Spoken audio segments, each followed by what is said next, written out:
Welcome, everyone. It is noon. Thank you guys so much for being here today. I'm Jamie. I'm with Metro Council and University Health, and excited for all of you to be part of this fantastic webinar today.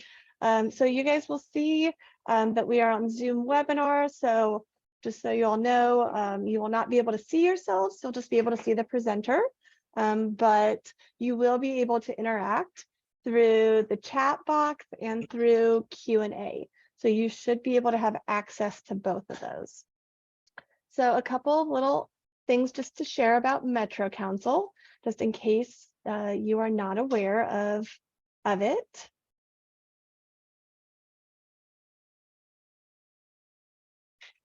Looks like I am, there we go. Looks like I was frozen for a second, but that's okay, I'm back. So a little bit about Metro Council. So Metro Council is the Metropolitan Council of Community Mental Health Centers. It's a collaborative membership representing all the public mental health system of community behavioral health centers in the greater Kansas City metro area. And we host the Mental Health KC conference every year, as well as hosting free webinars on the second and the fourth Thursday of the month. And so just some things to note, at the end of the webinar today, you will get a link and a password to get the certificate of attendance. So if you have any questions or comments, please make sure you use the Q&A or the chat options. And just a reminder that the views and opinions presented are those of the speaker and don't necessarily reflect the opinions of Metro Council. So with that, I'm really excited to introduce Barbara Beck. She's going to be speaking on healing from narcissistic abuse through connections. So a little bit about Barbara. She's a licensed marriage and family therapist in Kansas with 22 years of experience. And her expertise is working with women experiencing narcissistic abuse from a parent, a sibling, coworker, or partner.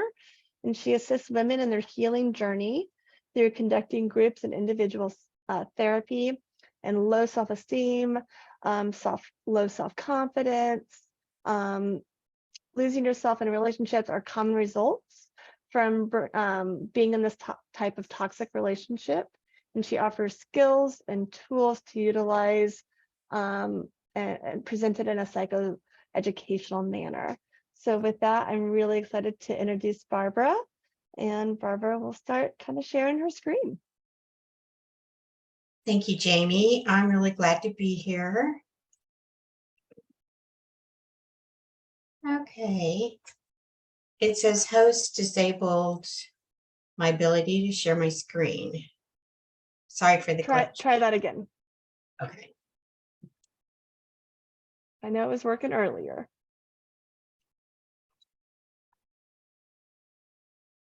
There we go. That should work. Can you see it now? Yes. Okay, great. Well, my name is Barb. I go by Barb Beck, and I am really happy to be here today. I'm happy to share this information. I know there's a lot of therapists here, and there's some that aren't. I am going to try really hard not to use therapist jargon and make this as useful as it can be. There's some things that you probably already know about narcissism, and there's some things maybe you don't. I know you're on your lunch hour, so I have a conversational style. I'm not going to read a lot from, very little actually, from the PowerPoint, and there's some pictures and things thrown in there because that's a pet peeve of mine. So let's get started. And I'm going to give you just a little thumbnail overview of what we're going to do today. We're going to talk about narcissism, and we're going to talk about what it is, what it isn't. Will therapy help? How do you know if you're engaging with someone who has narcissistic traits or tendencies? And then we're going to look at some of their characteristics and behaviors. We're also going to look at how it has an effect on you, and then some tips that you can use when you're involved with a narcissist.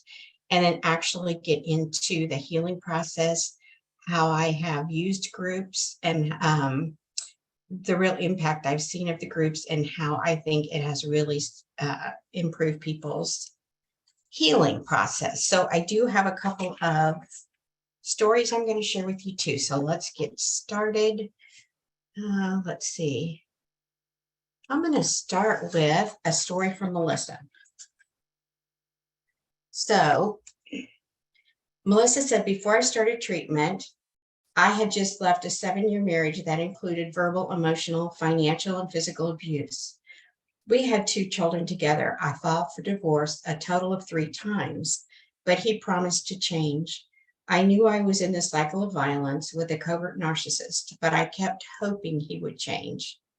I believed lies, fell for the manipulations, and I was guilted into staying a number of times. When I filed for divorce and had him leave the house for the final time, I knew I had done the right thing. Therapy helped me to realize my patterns of people-pleasing and grieve the loss of my family that I had tried so hard to create. I used EMDR therapy and was particularly useful to me. It is one thing to process events verbally, but deeper work was needed for me to heal the many deep traumatic wounds created in the narcissistic relationship. Therapy also helped me realize I had been in a long pattern of narcissistic relationships that I stayed in because I had not fully realized what was going on. I had indeed changed my behavior just to please the other person and not to do anything to upset them. This pattern likely started in childhood, as my father had many narcissistic traits and was not emotionally available. I had internalized his actions as deficiencies within myself. As an adult, I repeated this pattern in 3 or 4 different relationships with 3 different partners. Now I can say that I know what I deserve from all of my relationships, and I won't settle for less. I no longer will allow anyone to disrespect me. I can see how the red flags of narcissism, and I recognize them in others and set healthy boundaries. I now am in an extremely loving relationship that is healthy for me and my children. So I learned healing is possible, but one must be willing to look at how their patterns, behaviors, and unconscious beliefs allow narcissists into their lives, and to have the courage to make necessary changes. So I think I love her story. She is a therapist, and we are not immune to falling into narcissistic relationships, all of us. So with that, I'm going to go back to sharing the screen.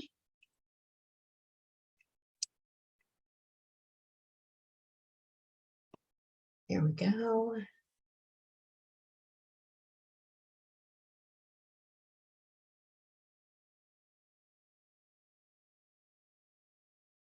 Oh, I dreaded this moment. I am so sorry.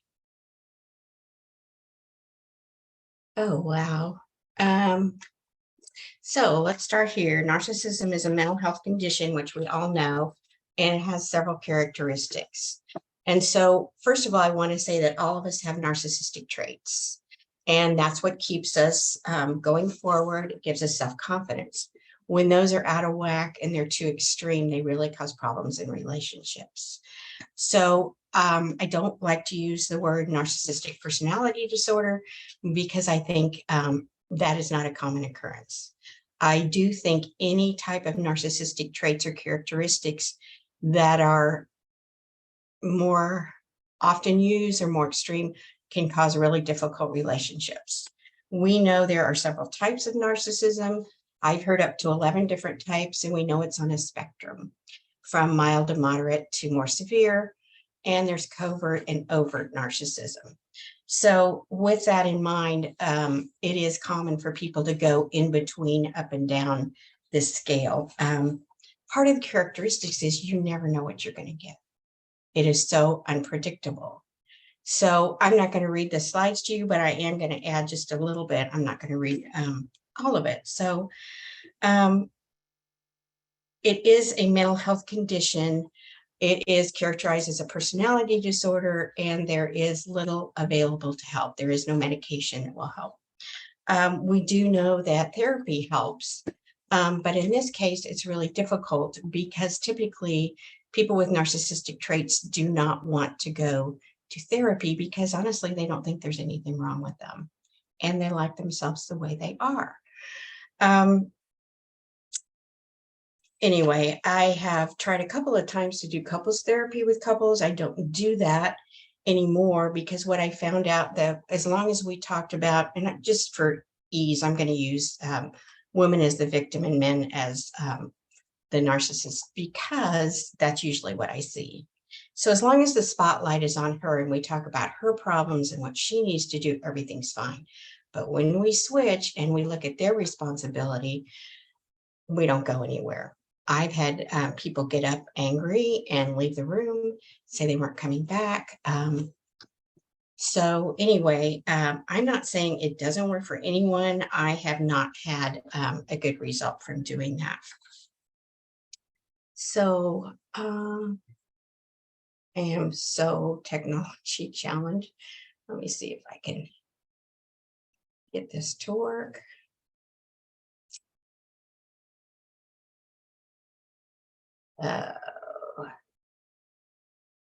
Maybe somebody can help me. So if you just click it again, Okay. should be able to move to the next. I'm going the right direction. Click the other way. Okay, now. There we go. Me, I'm so sorry. There we go. Okay. So let's get into this a little bit. We know that the only people we're in relationships with is not just a partner. Sometimes it's a coworker, sometimes it's a boss, sometimes it's a sibling. It could be a parent, it could be an adult child. Anytime you're experiencing that, you walk away from it often confused, often not sure what happened, trying to make sense of it, but we keep going over trying to make sense of something that's illogical, and that just doesn't happen. We know that not all of their thoughts are based in reality.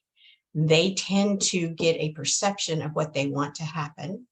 It can even seem delusional because they tell themselves over and over again, this is the situation, and then they actually believe it. So it can be really hard communicating, and it can be really hard understanding. Let's see. We tend up when we're when we're in a relationship with someone who's narcissistic, we're kind of the walking wounded because we walk around a victim. You have to be because you don't know what's happening. You look at yourself. What am I doing wrong? Do I need to try harder? How come this isn't working? And so that's a typical situation. We do need to try to break the cycle. So the cycle is destructive. We seem to do it over and over again. And it's really hard to be the cycle breaker. It can be really lonely and isolating. So when you stop participating with this person, they usually try harder. It's a control issue. And when they feel like they're losing control, they double up on their efforts. So we know that it affects our self-esteem, our confidence. It can really be a problem when you have children and you have to co-parent. They can be very stubborn and obstinate, and not always because they have the children or want the children. It's because they want to hurt you. And you just feel like with your children too, there's an imprint left behind, and you certainly worry about how that's affecting them, and there's little you can do. So when you are in a relationship with someone who's narcissistic and they get upset with you, it's typical to go into fight, flight, freeze, or fawn. And you do that just to get the situation over with. Okay, so now,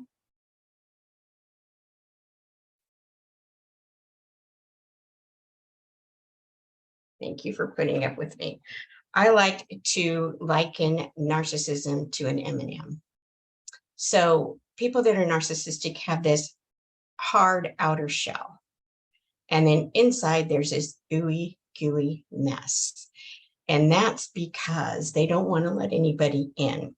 They have usually been hurt in the past. Often as a child, they were humiliated, put down, rejected, abused, some situation like that, or they were totally idolized. They were told they could do nothing wrong. Everything worked out for them, and parents didn't really let them suffer any kind of consequences for anything. So the outer shell is to cover up all the shame, guilt, humiliation they fear, and abandonment, rejection. And they don't want others to know that that is really at their core. They do everything they can hide that. So if they feel like someone is going to embarrass them or humiliate them, what they do is they lash out. It has to be your fault. It's like they have a one-way mirror and it only shows back at you. It doesn't look at them and their responsibility or what they've done, but they push it back on you. And I think the reason that we feel sorry for them often is that we know they've had a troubled past, or we know they haven't learned the skills they need to really survive in the world. But it's our responsibility as an adult to meet our own mental health issues. And so when that doesn't happen, there's very little change. If you're not introspective, if you don't really have a sense of who you are, you can't really have lasting change. They may tell you, oh, I'm going to change, and they may for a time, but it's really hard for that to be lasting.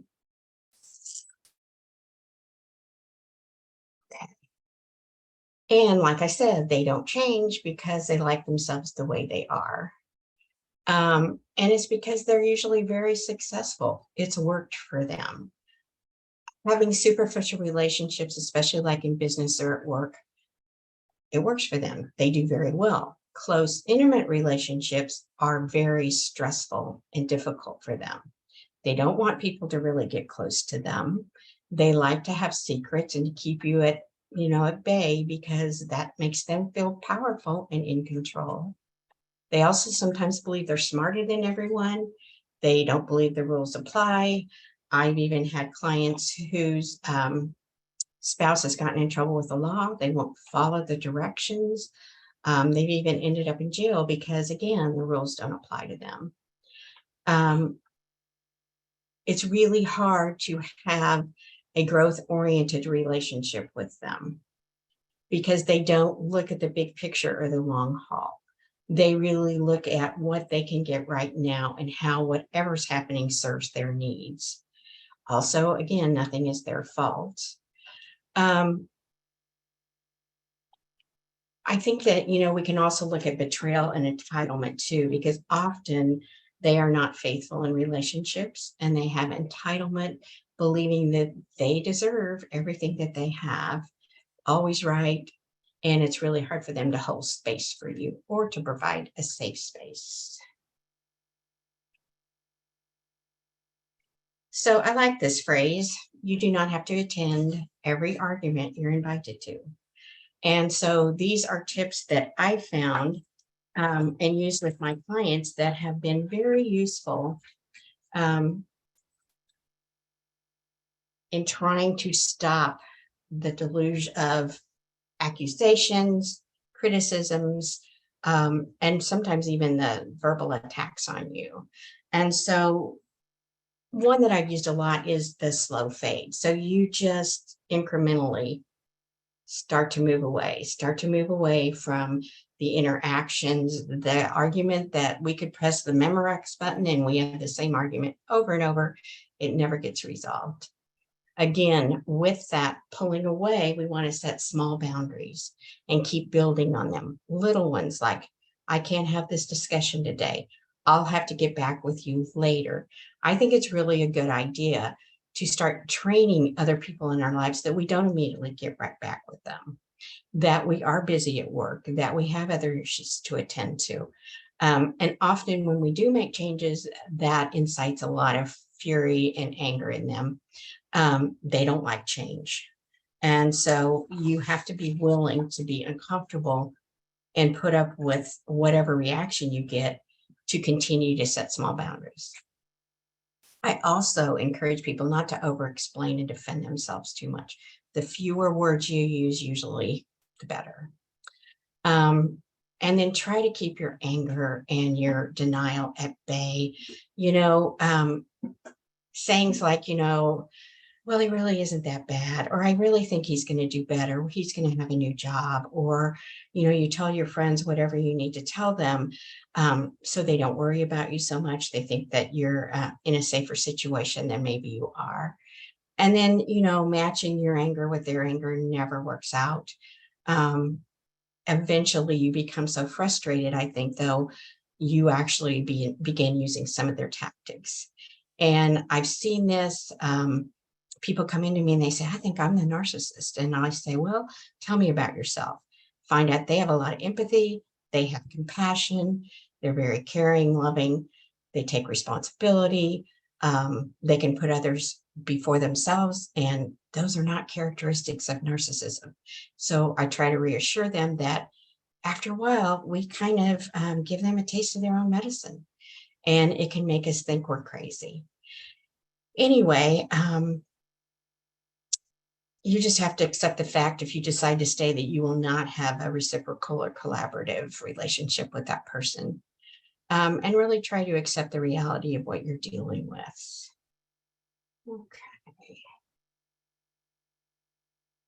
Okay, this is a big question. Oof. Should I stay or should I go? And no one can make that decision for you. I have women come into my office and say, what should I do? Obviously, I can't tell them what to do. What I can say, if you do stay, we need to figure out a plan for you to stay safe and to try to get some of your needs met. So about 50% of people make the decision to stay, and there's some very good reasons for why you should stay. Sometimes there's children involved. They don't want to disrupt the family. They also realize that they'd have to co-parent with this person and deal with court issues and divide finances. And that's not an easy task. Also, I think that a lot of times they really love this person and they want to see them do better, and they don't want to hurt them. So whatever the situation, I think people decide to leave on their own accord. On the flip side, I have women come in and sit in my couch and say, I'm done. I'm really done. And I know at that point that they're ready to heal. They're ready just to move on.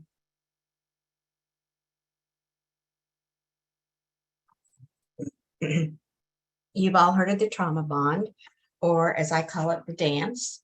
And what it is, I've got a long explanation there, but the bottom line is we get caught in a web with them. And so it really is a cycle. At the beginning, we may be love bombed, which they come in, they're Prince Charming. They tell us everything we want to hear. A lot of times we're at a vulnerable spot and they want to help us out. And I think that lasts for a while. It is typical too that they want to get a commitment from you quickly. And what I've experienced and seen others deal with is they want you to have you, they want to have you in their life before you really figure out who they are. Because at some point, they really look for people like you and I, because they want people who are loyal, caring, empathetic, the characteristics they don't have, and sometimes even to make them look good. What happens though, this begins after a while to be used against us. They take all of the things that we've said or done, somehow they remember them all, and it comes back sometimes as ammunition. And so that could be involved with gaslighting. I didn't say that, you're wrong, that didn't happen, to the point where you really start to doubt yourself. With all of this hostile, rageful behavior, and sometimes they're at the opposite, sullen and pouty, they somehow pull us back into the relationship. And I think it's because we give more than enough chances. And they can be charming. They know our buttons. They know how to pull us back in. And so that is the cycle. And I think a lot of us keep waiting for that moment again where they are kind and they are loving, and everybody has some good parts to them. And so you end up sometimes being like a slot machine, putting the money in, pulling the lever, waiting for that hit of dopamine when you feel like they really care again, and you'll put up with a lot to get back there. Okay. Okay, so this is practicing new skills. We have to figure out what's in your control, what's not in your control. And along with that goes a lot of other skills. When people come in and they say, I'm really ready to get help, I spend a lot of time trying to work on skills, trying to figure out, okay, what can I say that's not going to get me in trouble? How can I, lower the reaction? How can I try just to get by and keep a lid on things, even if I have to walk on eggshells? I've done that for a long time. I know how, and they have. So starting out with what's in my control, what isn't, goes along with then my responsibility to set little boundaries, like we talked again. And then to learn skills too, to protect yourself, try to build back a little bit of self-esteem and whatnot. And I do have another story at this point.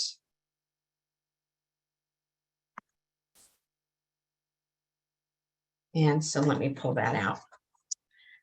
I have a client whose aunt gave her a shirt, and it says on the t-shirt, what would Barb do? And I think her aunt gave her that because she kept telling her aunt after sessions, well, Barb made this suggestion, I'm going to try it, or gave me this homework, I'm going to try it. And so she gave her that as a reminder. Let's see here. Anyway, what she found out was that she discovered her mother was very heavily narcissistic. Her mother had been very successful. She had deflected a lot of the parenting to her mom. So grandmother was involved, who was a kind and loving person, which was good. Dad was real busy. They didn't really experience a lot of interaction with mom. So as an adult, she really figured out what the problem was. She could not get close to her mom. She couldn't get just the love and care that she really felt like she wanted. And so what she learned was some of the skills that we've talked about. She also began attending one of my groups, and that made a difference for her. So she joined a group, and I had a small group with ladies whose parents had narcissistic traits. And we kept hearing the same things. And so this was the first time we did this last year. I kept hearing things like, nobody else understands this. They don't understand how I get ignored and how I get really discarded and no one listens to me. She won't go with me when I try to go to a feeling level. And even not really involved with the grandchildren because honestly, they're too busy living their own life. And so what she did was really started relating with the other ladies in the group. And she realized that she wasn't alone. And there were other people who had experienced the same thing. And so as the group went on, they started opening up more to each other. They actually even got together and had dinner together to meet each other in person. And some of them even exchanged phone numbers. Two in particular found out they were really involved in art and started getting together, doing art, and even having a booth at First Fridays. And so they were able to form relationships with people who really got it. That seemed to make a huge difference to them.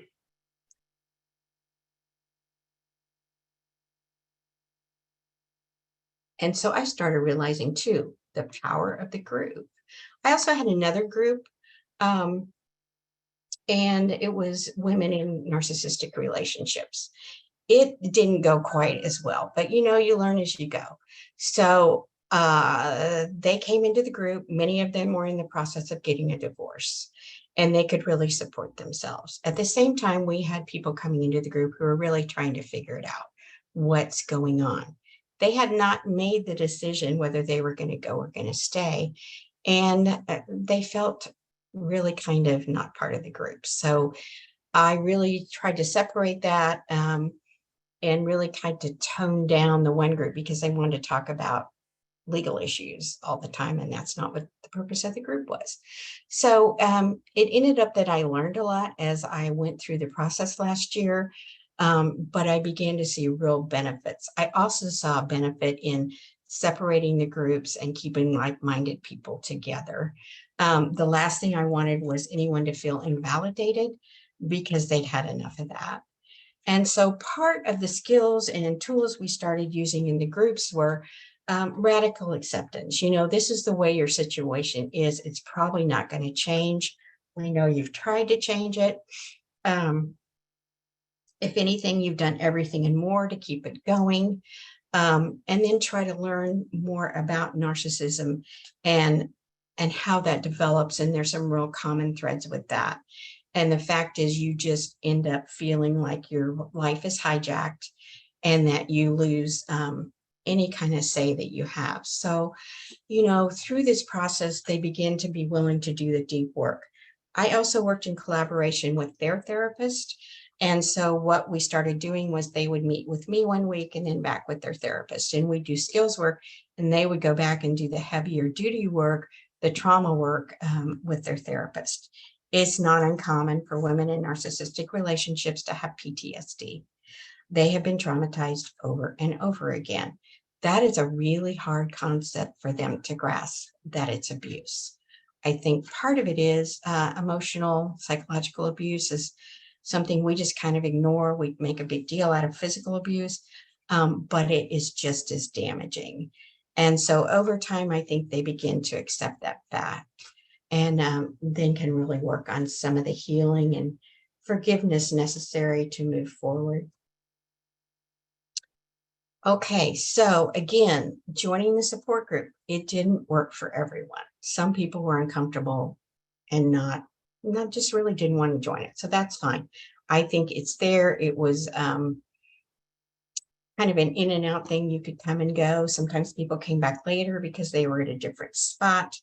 And I really made it an open group. So worked very hard on keeping it safe. We had some pretty strict guidelines. Everybody had a chance to speak. No one was allowed to interrupt them.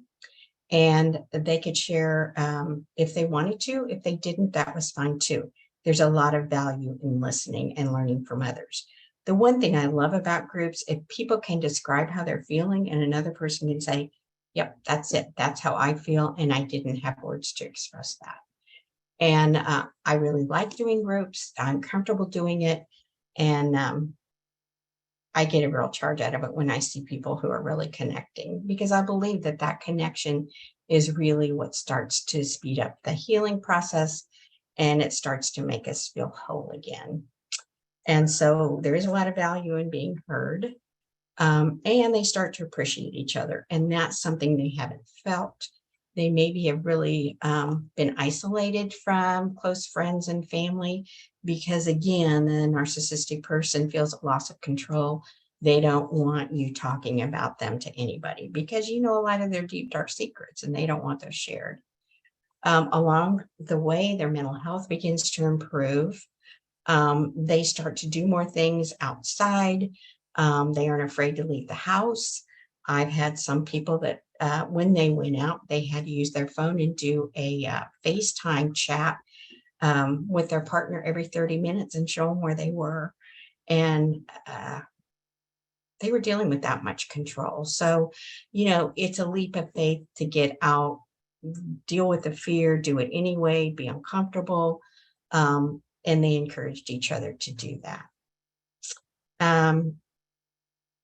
And so a lot of them too really tried to use some of the skills they were hearing other people do. Use one of the books that I really recommend, and I'll give you the information later, is Boundary Boss by Terry Cole. And I really like it because the first part of it talks about our part in the relationship. Why are we people pleasers? Why do we get in this position to begin with? And then help with setting small boundaries. She also has a part in there about boundary busters, and that's very helpful too. So I really like to use that book and recommend it. Let's see here. We talk a lot about red flags, but I really like this because it's about green flags and what we want to look to in the future. I do really encourage every woman that comes in not to get another relationship until they've healed from the past one. We don't want to take that hurt into the next relationship. So the green flags, this is what we want to start looking for, even with friends at work, old classmates, friends that we've kind of lost contact with. We want to look for these characteristics. Someone who supports your personal growth, someone who is self-reflective, someone who can have a collaborative relationship with you, and someone who is growth-oriented that can really support and encourage you. And sometimes it's hard because our friends say, I don't know why you stayed. They can shame us. They can invalidate us. They can say, oh, really? They weren't that bad. Why don't you give them another chance? And that doesn't help. So I think just meeting people where they are and just really being able to listen and use your power of presence can be really helpful without judgment.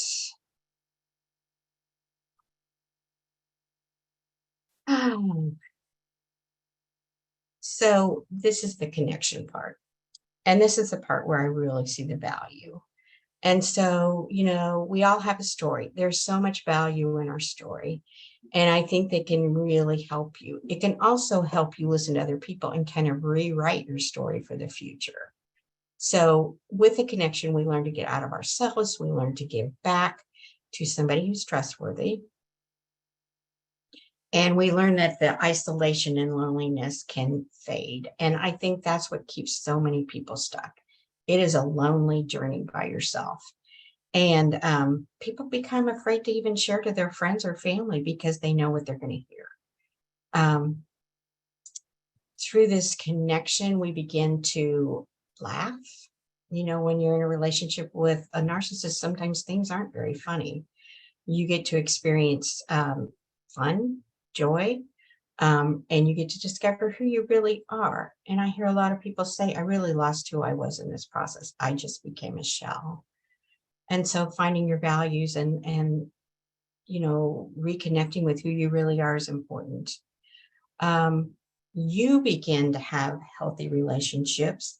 You begin to use the skills you're using. And then that shows your children too, and your family, that you can change, that you can begin to model for your kids what is appropriate, what is not. And we want to teach them that because we don't want them to end up with partners that have familiar traits. And I think that's pretty self-explanatory. So through this process, and we connect with others, we become authentic, we become more honest, confident, and independent. This is the book, Boundary Boss by Terry Cole. The other one I really like that I've been recommending lately is To Stop Overthinking by Nick Trenton, because we doubt, we question everything. And so that ruminating thought process really needs to be interrupted. Otherwise, you kind of get paralyzed and it's really hard to make any kind of decision.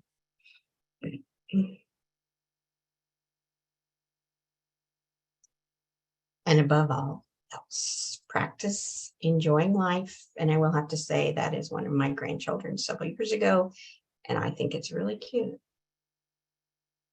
Okay, ways to contact me. My email, I have two, and I use the one Barbeck Therapy. That's for therapists. For my clients, I use my other one. You can try that. I do have a Psychology Today page.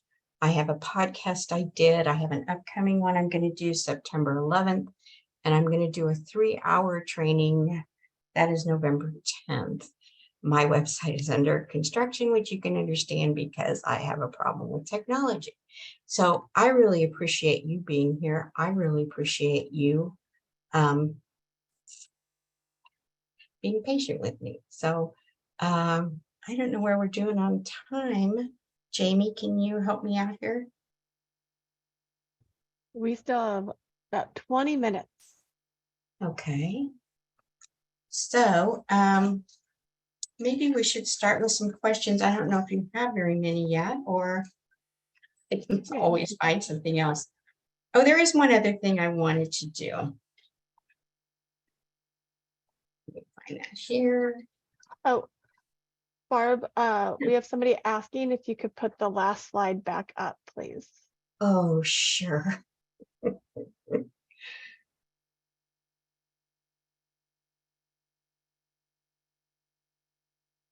Okay, I think it's up there now. Is that right? It is. Thank you. You are so welcome. I know this is a topic that a lot of people want to treat. It's become my whole practice. And the reason for that is it took me a long time to learn all this. It was all pretty much self-taught. I became really interested in it from experiences I had had. And it's very time consuming. And so I think it's easy to get started with this, and then you get in the middle of it. It's like, oh, whoa, this is kind of over my pay grade here. And that's happened to me with other situations. There's definitely some mental illnesses that I do not treat, and it's not in my wheelhouse. So I think that because of that, I really like the idea of the support group, that, you know, you can get your client involved in the support group. They can be working on skills while you kind of figure out where you want to go next, what you think is going to be helpful. And I just think there's a lot of value in it. You know, it's great to learn, but you can't keep up with everything. There's just too much information out there, and things change constantly. So I think, yeah. We have someone asking if you could please give the book titles and authors again. Sure. Let me back that up here. I got to show that one again. Boundary Boss by Terry Cole. And it is audiobook as well. And then Stop Overthinking by Nick Trenton. They're both on Amazon. There is not an audiobook for Stop Overthinking. There's other, you know, really good books on narcissism too. I just didn't go into that because these really work on skills. The Stop Overthinking book, I think is really helpful. I read it. A lot of the things in there and techniques I've heard of, but there were several I hadn't. And I think it's really good. Helps with anxiety. I see so much anxiety with my clients. And I do a lot of EF tapping with them to help them in the moment. I have a lot of clients that have panic symptoms and even panic attacks. And so often I'm treating anxiety along with the narcissistic abuse, and sometimes depression too, but more often anxiety. So Barbara, we have quite a few questions. Sure. So I'm just going to start asking questions, and first of all, I want to thank you so much for agreeing to present and presenting, especially on this topic, because it's something that we really haven't dove into yet. And I definitely see that there is a lot of questions, a lot of interest in this topic. So thank you. I think it's a big buzzword right now, but there's not, you know, a lot necessarily of understanding of it yet. So thank you. So with that, I'm going to start diving into questions, and we have plenty of time for questions. So if you want, if participants, if you all want to write more questions, you can either write it in the Q&A or the chat. I promise I will get to them. So the first one is, can you talk a bit more about healing in the workplace once the abuser is gone? I'm currently surrounded by a lot of people who had no idea what's going on. I'm going to share my experience with you because I've worked 20 years in agencies. And one that I worked in, we had an interim director come in, and she was very difficult. And we all kind of had our heads spinning. We didn't know how long she was going to be there. We didn't know when she was going to leave. She did leave. And what happened after that is we got together and they would let us debrief. And so I think that was helpful, whether management's involved or not. I just think it's really helpful to express the feelings that you experienced and to know that other people did too. It wasn't just you. Then the agency I worked for was great. They let the staff help interview for the next manager. And that really helped. So again, I think the answer is, communicating, supporting each other, talking about it, and then trying to find a solution, because definitely you don't want to be in that situation again. It's so uncomfortable. And, when work is difficult and we know you have a lot of stress at home and there's all this stuff going on, it just makes life so hard. We can handle stress in one area of our life, but not every area. Okay, thank you. So we have two questions that are very similar. So they want to know, how do they join one of your support groups? And the other individual is asking, as a consumer, how do we find these support groups? So your Great groups, and then I think question. probably other groups too. I would love to give you information on other groups. I don't know of any, but I will tell you how to get a hold of me. I am starting new ones in September. I'm just starting to get the structure of them now. I'm going to limit them to 6 to 8 people. And I have information, a little bit information on my Psychology Today page about that. You also, if you would email me and give me your information, I'll be glad to keep you in the know about that. I am going to have a flyer going out. So I think that's the best way. I think what I'm going to do is on Monday mornings have a group, and then one evening have a group. And I probably will try to separate folks that want to work on parental situations, and then others with partners. So that's my plan right now.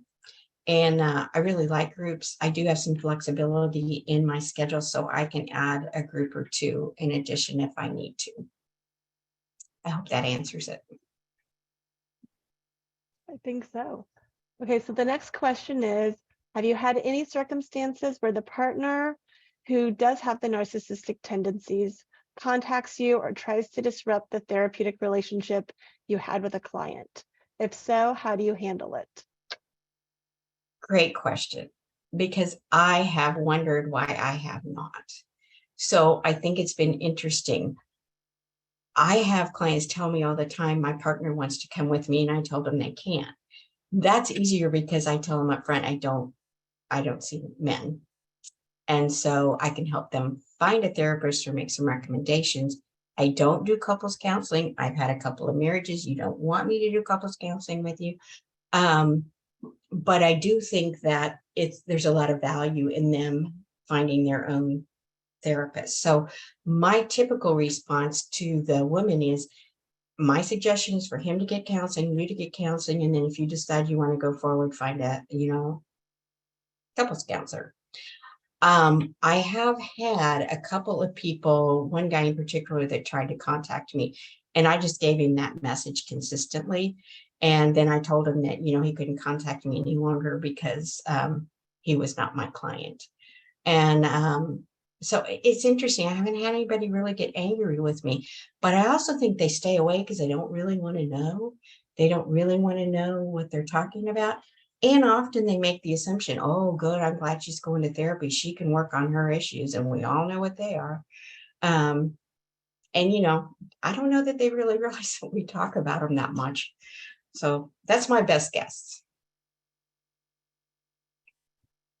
Okay, next question. Can you expand some more on the self-blame that we feel, especially when we see the flags and choose to overlook them? Yes. I think that we can feel very much like, I know better. I don't know why I'm doing this. I feel guilty. I, sh- you know, I think that we shame ourselves, and we usually learn that in childhood. And I think that's a lot of why we're a people pleaser, to be honest with you, is because we really try to avoid shame. Yet we throw it on ourselves a lot. And we do a lot of that shoulda, woulda, coulda. We beat ourselves up, and it really, really only makes us more paralyzed. I think it's common because especially women, it's really hard because we're taught to be compliant, to be a nice girl. Um, and we're not always taught to state our needs, get our needs met. So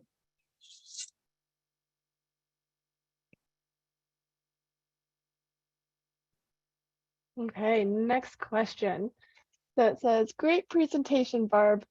Do you find individuals struggling with trust after being in a relationship with a narcissist?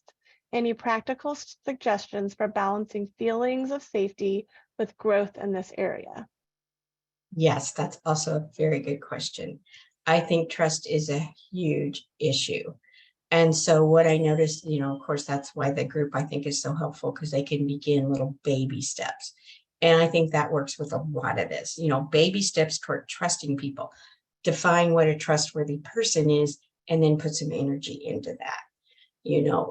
Stick your excuse me, stick your baby toe in the water and see how it goes, and then maybe you put your whole foot in. You just begin, but you try to figure out where it's warranted. And also, just you have to take the leap, and sometimes just fight through the fear and do it anyway. And if you can be uncomfortable and sit in the uncomfortable parts of what you have to do, that's when you can really start to regain your mental health. It's heavy work, it's hard work.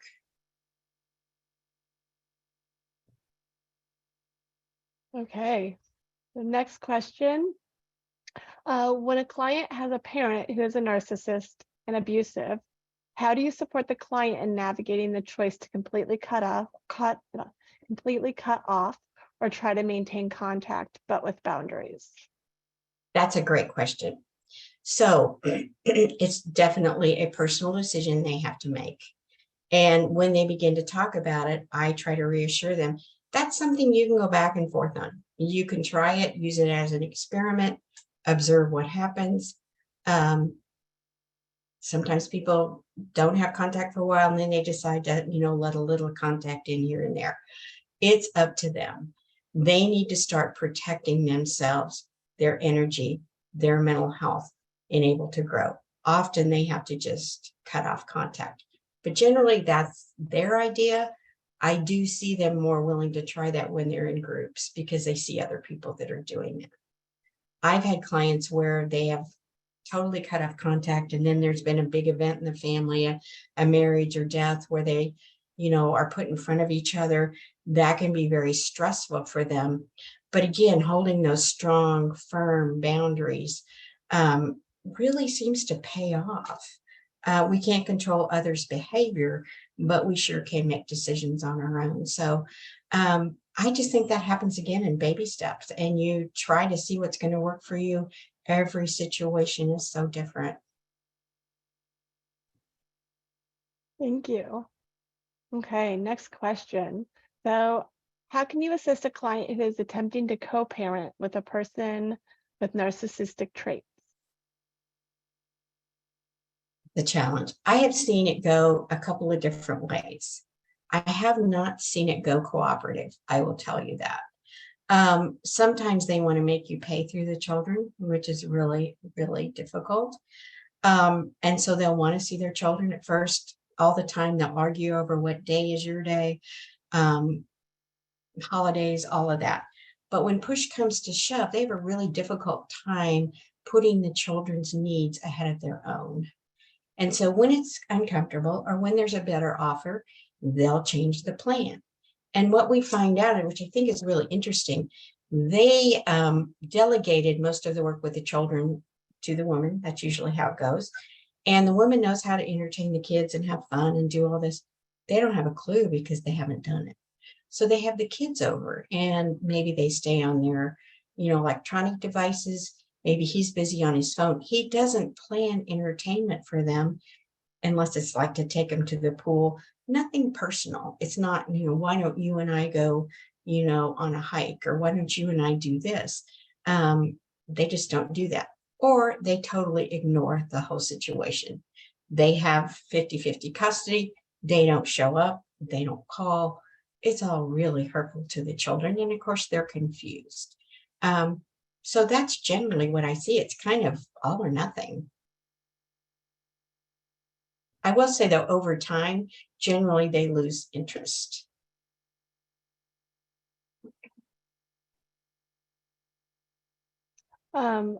They said, but what if, so we got a kind of an add-on to this. What if it's the mother who's the narcissist and the father's the healthy parent? And that happens too. So thank you for bringing that up. In that case, it gets a little more complicated because I think women fawn the role more. They go what society expects with. And they also tend to be really, really angry. And they really tend to throw roadblocks out there. I'm trying to think of a situation, and I just had one recently where, the dad did most of the childcare and was the one that picked up the kids and was a responsible one. Well, they divorced and he moved out, and now he's seeing his kids really struggle. And he's noticing online that, like, they're playing video games from the minute they get home from school till 10 o'clock at night, and they just are neglected and they aren't not getting their needs met. So, I think that it's really interesting. A lot of women that are narcissists are really involved in their jobs, and they haven't been maybe the nurturer in the family. So it's kind of the same issue, though. They don't plan a lot with their kids. If they have needs, they're not necessarily going to meet them. They have to put their needs ahead. So it's just really kind of the same situation, although it does seem to be more intense. Thank you. So a couple of things to note really quick. We have about 3 more minutes, but I did put the certificate of attendance into the chat along with the password. So, okay, so to add on to what you just said, Barb, the person said, yes, Missouri is a mother state. I'm going through the exact thing right now, and evidence doesn't even matter, just the mother's allegations. Yeah, our court system is flawed, and unfortunately kids don't have rights. So that's really hard. I do want to say thank you. I want to say thank you for putting up with my bumbling around with the technology. And I appreciate the fact that you're here and that you're interested. And I would be glad to work with somebody, meet them for coffee. If you want to talk more, just let me know what you need. Thank you. There's one more that says, let's see, this has been very helpful in helping how to deal with a parent of a child I'm advocating for. I already tend to wait before I react to her. Sometimes I don't even respond. Yeah, I mean, again, setting boundaries and, kind of showing them what you're willing to do, what you're not. And I like the fact that hopefully you did that kind of early, because it's hard to go back when you haven't. So, and people that are narcissistic can get really demanding and threatening, and you just can't allow that. And so you have to stop that however you need to. And if that's getting a restraining order, that's getting a restraining order. If that's asking that the other parent bring the child, and they may get angry and take the child away, but you have to do what's best for you as well as what's best for the child.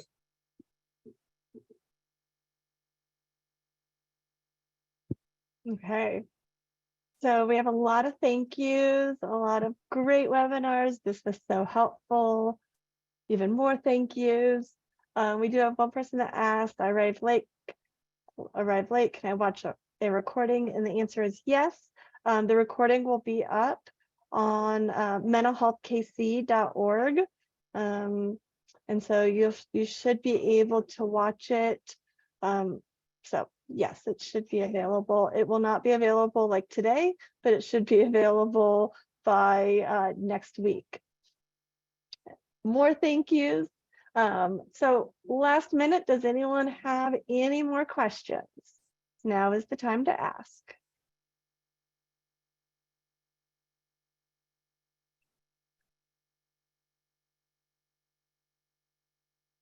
Okay. Just more thank you. So thank you, Barb. You are fantastic.